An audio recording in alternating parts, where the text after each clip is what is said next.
Today we'll be taking a comprehensive look at what it's like to stay at the Fairmont Chateau Lake Louise.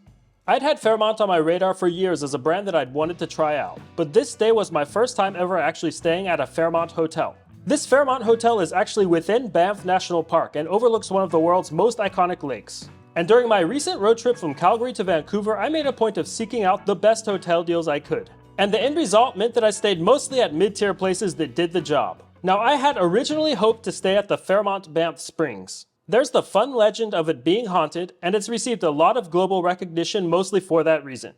But when I looked into the details, the Fairmont Chateau Lake Louise seemed equally interesting in terms of its history. Plus, it replaced the impressive surroundings of Fairmont Banff Springs with the even more impressive surroundings of Lake Louise and pure natural bliss. And most importantly, while Fairmont Banff Springs was charging upwards of $600 USD for the nights I could have stayed, the Fairmont Chateau Lake Louise had a nightly rate available for about $390 USD. And to sweeten the deal, I was able to book my stay as a part of the Amex Fine Hotels and Resorts program, meaning I would get a $200 credit, thus bringing $390 to $190 out of pocket. And on top of that, I got a $100 dining credit, free breakfast, and the possibility of getting a free upgrade without even holding one of the higher statuses. But there did turn out to be some pesky extra costs which we'll touch on later in this video. Just got to the Fairmont Lake Louise, let's see if it's worth it. I arrived in the late afternoon and made my way to the long check-in line. Being in such a remote area with a public parking lot next door, it seemed like free parking should be a given.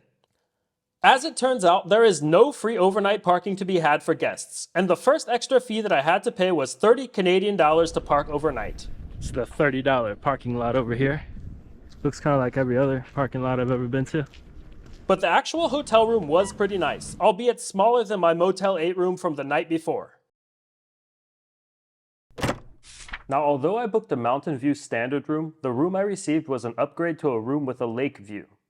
And while the entire 7th floor and some of the rooms on the 8th floor are premium gold rooms, this room was a standard room, so there weren't any special benefits such as lounge access. But really the first thing I noticed upon entering the room is that there's a non-removable screen blocking the view of Lake Louise. And on top of that, the window didn't even fully open. So you've got a view of one of the most beautiful lakes in the world, but you can't really enjoy it as well as, if you didn't have a screen and the window would open all the way. Or they could have the screen and the window open all the way. And though it's nice to actually get an upgrade, there was a huge negative that came with this upgrade that we'll talk about later in this video. But I did find everything in the room to be curated nicely enough, though the amenities were kept pretty basic for a luxury hotel room, regardless of room type. This little announcement about the tap water I find to be a pretty nice touch. And the water's just really good. Straight from the glacier. In terms of comfort of the bed, it's not really better than the Hilton beds that I've slept in before, to be honest.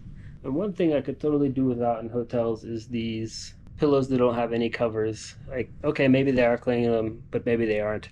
One other negative to this hotel is that they charge what they like to call a resort experience fee, or it's just like a resort fee, so it's a fee for stuff that might or might not already be included at other hotels. But it just felt like an ugly money grab to see the Fairmont charging this fee. And some of the things that the resort fee is supposedly supposed to cover are already included when booking via Amex Fine Resorts and Hotels. And yeah, I'd say just ban resort fees, I'm sick of them. But at the very least, Fairmont should make these fees optional. I mean, some of the things on there just sound kind of absurd too, like what is access to online wellness programming? Maybe if one of y'all can send the Fairmont Board of Directors a nice link to a YouTube channel for that, they'll stop charging a resort fee. But for now, the hotel really seems to be going the other way, having even raised the resort fee an additional $5 since my stay. And even though I wasn't able to make use of anything solely included in the resort fee, the hotel did not seem at all willing to waive the fee for anyone. But I think that should probably impact your decision to stay here too.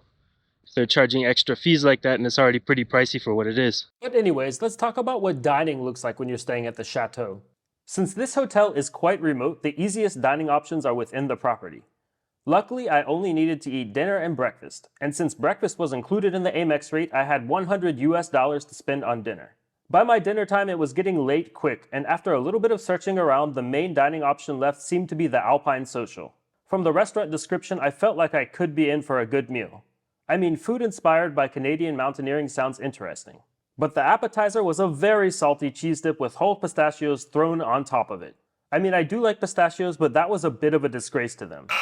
And the chicken burger I ordered was similar to what you'd find at a typical fast food restaurant. And worst of all, when it came time to pay, it took a solid half hour to track someone down to get the bill. No wait, even worse was that days later I noticed that the hotel had forgotten about my Amex credit and charged part of the bill to me. And when I finally was able to get the money back that was incorrectly charged to my card, my follow-up email just went unanswered. And I mean, the frequency of poor service throughout the hotel was kind of alarming. Having worked plenty in the service industry myself, I got the feeling that a lot of people working at this Fairmont property were either dissatisfied with or disinterested in their jobs. Now this is just a guess based on the way in which I received pretty poor service multiple times. I don't have any kind of special inside knowledge or anything like that.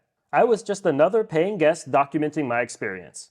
But more than any of the other downsides to my stay at the Fairmont Chateau Lake Louise, this would keep me from visiting again. But as poor as my dinner experience turned out to be, breakfast was the polar opposite. I mean, the buffet was great, with lots of quality and tasty foods available. Breakfast buffet is by far the best eating experience I've had here.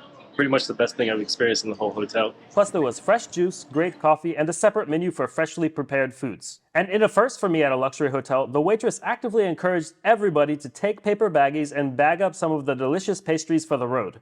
I really do wonder if that's an everyday thing or if they just baked too much that day. But the breakfast wasn't the only thing I found spectacular that morning. Staying on Lake Louise means having easy access to the popular morning hike around the lake. But I'm here in the off season. On a weekday, so it's just not that busy. But I can imagine if you're staying during peak season, staying in this hotel would be a big benefit because you're right in front of the lake and you can be first to go hiking. Though you're also unlikely to get a nightly rate as low as I'd paid during peak season. So it's really about determining the price that you'd be willing to pay to have the best possible access to Lake Louise here. But let's go back a bit and see what my morning looked like before breakfast and before my hike around the lake. When I booked my stay, it was made clear that there would be construction going on at the property, and that the hotel would make every effort to minimize noise and disturbance. 8:06 a.m.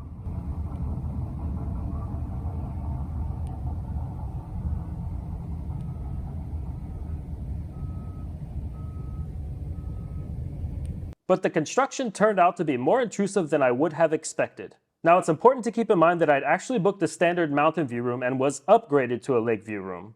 During normal non-construction times, I would have been very happy that I got an upgrade with a view of one of the most beautiful lakes in the world, even if the windows aren't ideal for viewing it. And though the construction was clearly communicated at the time of booking, if I'd simply stayed in the original room I'd booked, I'd have not had early morning construction to listen to at all. Plus construction pretty much started right on the dot, if not earlier. I started filming this time-lapse from my window at 7:45 a.m. and you can see that the vehicles are coming in and setting up before 8 a.m., which, according to the hotel communication, is the earliest that the construction would start each morning. Now the hotel did state that the construction project includes the creation of a state-of-the-art, eco-friendly thermal wellness facility, upgrades to their Fairmont spa facility, and improvements to the guest rooms. So maybe some good will come in the future, since the current pool and spa area is pretty basic and located down in the basement. I had even thought about a quick swim at some point during my stay, but once I saw the size of the pool, I decided against it. But regardless, until the construction ends, I'd probably rule out staying lakeside entirely, and if I'd understood how invasive the construction would be, I'd have just asked not to be upgraded. All in all, this Fairmont stay just didn't quite meet my expectations. But when you have a hotel located in such an amazing place, it almost doesn't matter what's inside it. But my verdict on the Fairmont Chateau Lake Louise, at least based on my recent experience, is that for the average person looking for a nice stay, it's probably not worth it to stay there. At least going on the price I paid for what I got, I wasn't fully convinced. And if I'd paid around $400 US for a standard room without receiving any Amex Fine Hotels and Resorts benefits, I definitely wouldn't be happy with my stay. But at the same time, no other resort in the world is on Lake Louise, so I'll be keeping my eyes on developments at this Fairmont hotel. I mean, if there were just some improvements to service, a removal of their absurd resort fee, and the introduction of free parking, I'd think much differently of the place.